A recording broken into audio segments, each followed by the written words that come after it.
محمد علی جناح پیدائش محمود علی جناح بھائی 25 دسمبر 1876 11 ستمبر 1948 ایک بیرسٹر، سیاست دان اور بانی پاکستان تھے۔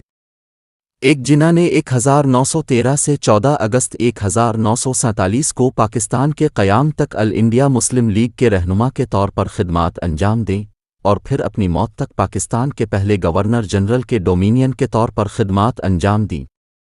وہ پاکستان میں قائد اعظم عظیم رہنما اور بابائے قوموں کے طور پر قابل احترام ہیں۔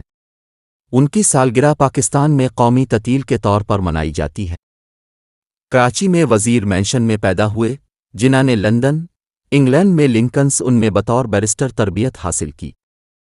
ہندوستان واپسی پر اس نے بمبے ہائی کورٹ میں داخلہ لیا اور قومی سیاست میں دلچسپی لی، جس نے بالآخر اس کی قانونی مشق کی جگہ لے لی۔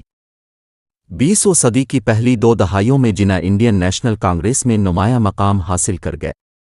اپنے سیاسی کیریئر کے ابتدائی سالوں میں جناح نے ہندو مسلم اتحاد کی وکالت کی، جس نے کانگریس اور آل انڈیا مسلم لیگ کے درمیان 1916 کے لکھنؤ معاہدے کو تشکیل دینے میں مدد کی، جس میں جناح بھی نمایاں تھے۔ جناح آل انڈیا ہوم رول لیگ میں ایک اہم رہنما بن گئے اور برصغیر پاک و ہند میں مسلمانوں کے سیاسی حقوق کے تحفظ کے لیے 14 نکاتی آئینی اصلاحاتی منصوبے کی تجویز پیش کی۔ تاہم 1920 میں جناح نے کانگریس سے استعفیٰ دے دیا جب اس نے ستیہ گرہ کی مہم پر عمل کرنے پر اتفاق کیا، جسے وہ سیاسی انارکی سمجھتے تھے۔ 1940 تک جناح اس بات پر یقین کر چکے تھے کہ برصغیر کے مسلمانوں کی اپنی ریاست ہونی چاہیے تاکہ وہ ایک آزاد ہندو مسلم ریاست میں ممکنہ پسماندہ حیثیت سے بچ سکیں۔ اسی سال مسلم لیگ نے جناح کی قیادت میں لاہور کی قرارداد منظور کی، جس میں ہندوستانی مسلمانوں کے لیے ایک الگ ملک کا مطالبہ کیا گیا۔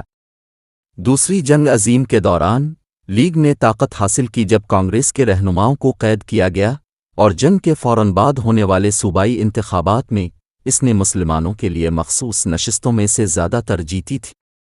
بالآخر کانگریس اور مسلم لیگ اقتدار کی تقسیم کے ایک ایسے فارمولے تک نہیں پہنچ سکیں جو آزادی کے بعد پورے برطانوی ہندوستان کو ایک واحد ریاست کے طور پر متحد کرنے کی اجازت دے، جس کی وجہ سے تمام جماعتیں ایک ہندو اکثریتی ہندوستان کی آزادی پر متفق ہو جائیں اور پاکستان کی مسلم اکثریتی ریاست کے لیے۔ پاکستان کے پہلے گورنر جنرل کے طور پر جناح نے نئی قوم کی حکومت اور پالیسیوں کے قیام کے لیے کام کیا اور ان لاکھوں مسلمان تارکین وطن کی مدد کے لیے جو 2 ریاستوں کی آزادی کے بعد ہمسایہ ملک ہندوستان سے پاکستان ہجرت کر گئے تھے، ذاتی طور پر مہاجر کیمپوں کے قیام کی نگرانی کی۔ جناح ستمبر 1948 میں 71 سال کی عمر میں انتقال کر گئے، پاکستان کی برطانیہ سے آزادی کے صرف 1 سال بعد۔ انہوں نے پاکستان میں ایک گہری اور قابل احترام میراث چھوڑی ہے۔ دنیا میں لاتعداد گلیاں، سڑکیں اور محلے جناح کے نام سے منسوب ہیں۔ پاکستان میں کئی یونیورسٹیاں اور عوامی عمارتیں جناح کے نام سے منسوب ہیں۔